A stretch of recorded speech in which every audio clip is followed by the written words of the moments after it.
Hello friends, જય Shri Krishna. Sumita kitchen કોર્નરમાં તમારું સ્વાગત છે. આજે આપણે બનાવીશું ગુજરાતી મિક્સ મુખવાસ. તો આજે આપણે માર્કેટ કરતાં ઘણો સસ્તો અને માર્કેટ કરતાં એકદમ ચોખ્ખો મુખવાસ ઘરે બનાવીશું. આ મુખવાસ જમ્યા પછી 1 ચમચી ખાવાથી તે પાચન શક્તિ મજબૂત કરે છે અને અનેક રોગોથી પણ દૂર રાખે છે. તો ચાલો બનાવીએ બધી ટિપ્સ સાથે એકદમ સ્વાદિષ્ટ એવો મિક્સ મુખવાસ. જો રેસીપી સારી લાગે તો વિડીયોને લાઇક કરજો, શેર કરજો અને ચેનલને સબસ્ક્રાઈબ કરજો. તો મિક્સ મુખવાસ બનાવવા માટે આપણે તલ, વરિયાળી, અજમા અને ગોઠલીનો ઉપયોગ કરવાનો છે. તો આપણે 2 કપ તલ લઈ લેશું.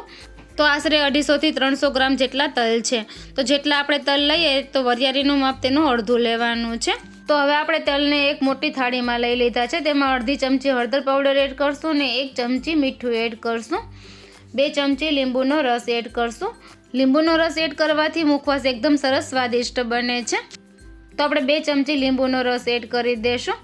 હવે તલમાં બરાબર હળદર અને મીઠું ભળી જાય તે માટે આપણે થોડું પાણી એડ કરશું. તો આશરે આપણે 2 થી 3 ચમચી પાણી એડ કરવાનું છે. પાણી એડ કરીને હળદર મીઠાને આપણે તલમાં સારી રીતે મિક્સ કરી દઈશું.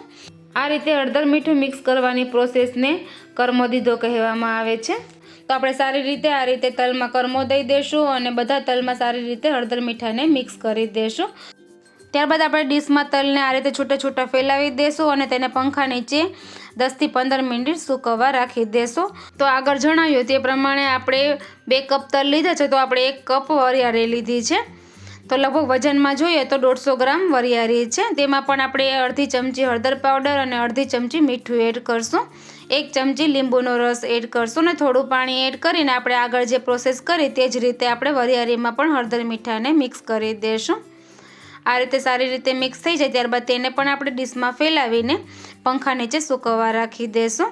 હવે તે જ રીતે આપણે 2 ચમચી આ રીતે અજમો લીધો છે. અજમો આપણે 2 ચમચી લેવાનો છે.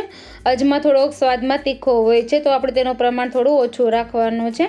તેમાં પણ આપણે 1/4 ટીસ્પૂન હળદર પાવડર અને 1/4 ટીસ્પૂન મીઠું એડ કરીને 1 ચમચી પાણી એડ કરશું અને બરાબર મિક્સ કરી દઈશું. અજમામાં લીંબુ એડ કરવાની કોઈ પણ જરૂર નથી.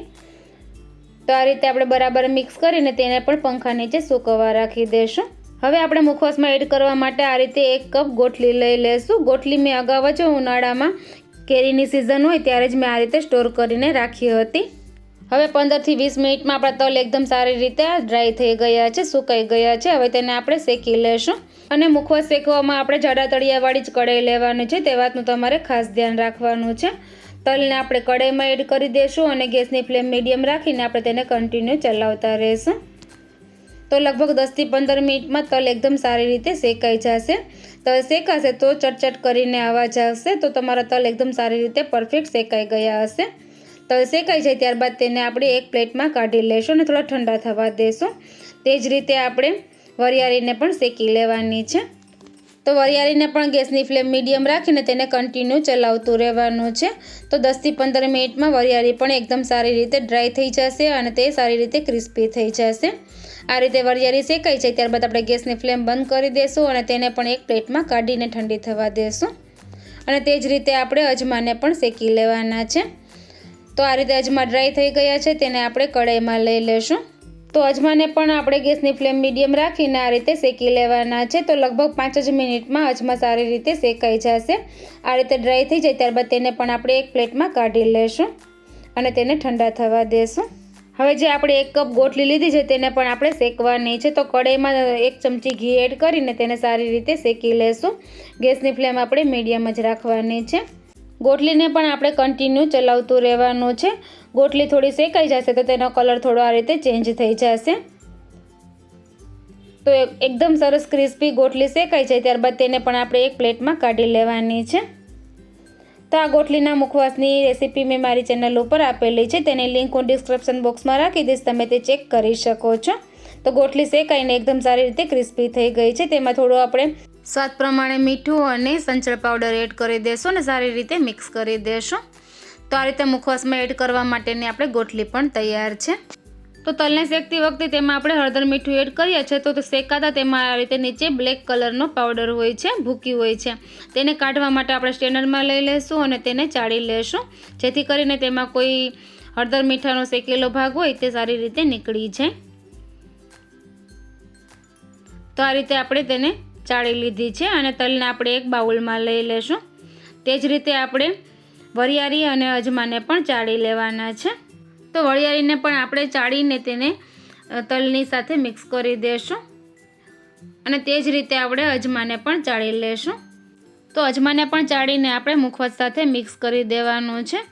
તો આ રીતે ચાળવાથી નીચે જે હળદર મીઠાનો પાવડર એકઠો થયો હોય તે સારી રીતે નીકળી જાય છે અને આ પ્રોસેસ કરવી ખૂબ જ જરૂરી છે. હવે આપણે શેકેલા તલ, વરિયાળી અને અજમાને સારી રીતે મિક્સ કરી દઈશું. તો આપણો મિક્સ મુખવાસ બનીને તૈયાર છે. તો મેજોરિટી આ રીતે તલ, અજમા અને વરિયાળીનો મુખવાસ થતો હોય છે, પણ તેમાં અમુક વેરાયટી પણ કરી શકો છો. તો અત્યારે મેં ગોટલી એડ કરી છે.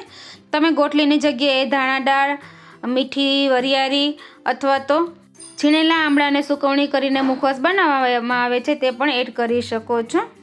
તો આ રીતે આપણો ગોટલીવાળો મિક્સ મુખવાસ બનીને તૈયાર છે.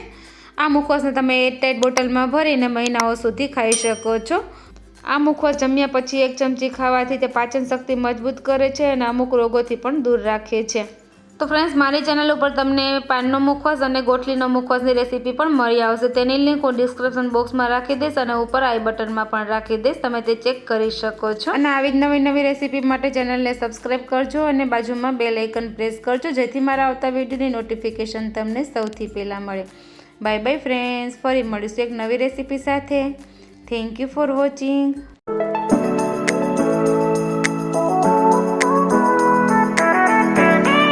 તો ફ્રેન્ડ્સ, તમને મારી રેસીપી પસંદ આવતી હોય તો ચેનલને લાઇક કરજો, શેર કરજો અને સબસ્ક્રાઈબ કરજો અને બાજુમાં બેલ આઇકનને પ્રેસ કરજો, જેથી મારા આવતા વિડીયોની નોટિફિકેશન તમને સૌથી પહેલાં મળે. Bye bye friends.